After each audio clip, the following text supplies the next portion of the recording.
Bonjour, c'est Virginie Dubois, diététicienne nutritionniste. Dans cette nouvelle vidéo, je vous propose de voir ensemble si la consommation de mayonnaise ou de ketchup peut s'intégrer dans l'équilibre alimentaire.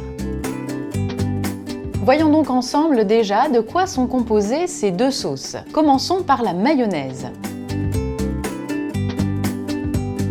70% environ d'huile sont utilisées pour faire de la mayonnaise avec du jaune d'œuf, de la moutarde, du sel et du vinaigre. La mayonnaise est évidemment une sauce très grasse.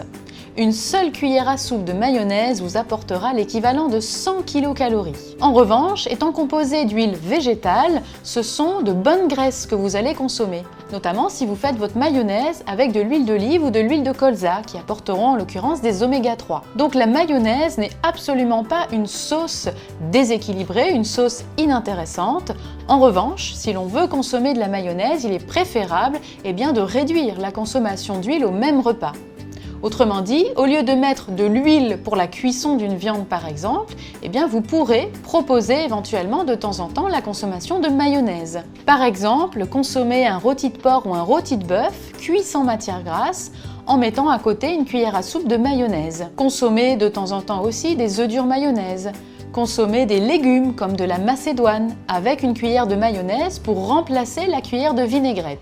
L'erreur avec la mayonnaise, c'est de la proposer systématiquement à tous les repas comme sauce dans toutes les préparations. Évidemment, dans ces cas-là, l'apport énergétique, l'apport en graisse peut être particulièrement élevé et contribuer bien entendu à la prise de poids.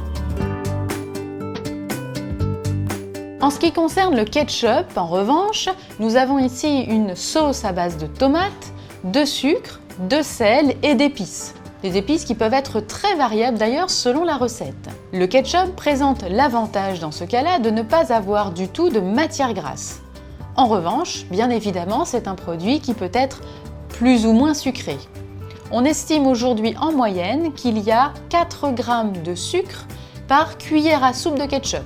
Autrement dit, dans des petites doses de ketchup individuelles, vous trouverez autour de 3 à 4 g de sucre, soit moins de 20 kcal par cuillère à soupe. C'est donc, vous le voyez, beaucoup moins calorique déjà que la mayonnaise. Un autre avantage que l'on peut mettre en avant dans le ketchup toutefois, c'est la présence d'une molécule qu'on appelle le lycopène.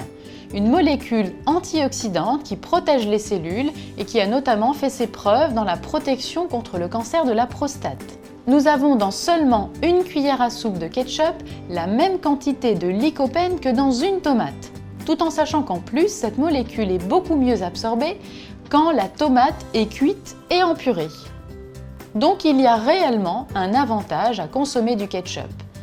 En revanche, si ce produit peut être intéressant à proposer de temps en temps, du fait qu'il reste très sucré, encore une fois, il est préférable de ne pas systématiquement proposer du ketchup à votre enfant dans tous les plats. Mais sachez quand même que si votre enfant accepte de manger des légumes avec un petit peu de ketchup, c'est toujours mieux plutôt que de ne pas manger de légumes du tout. J'espère que toutes ces informations sur la mayonnaise et le ketchup vous permettront donc de proposer ces sauces en quantité modérée à votre enfant et surtout sans culpabiliser. Et si vous souhaitez encore d'autres conseils diététiques, pensez bien à vous abonner à la chaîne Doctissimo Maman. Alors à bientôt!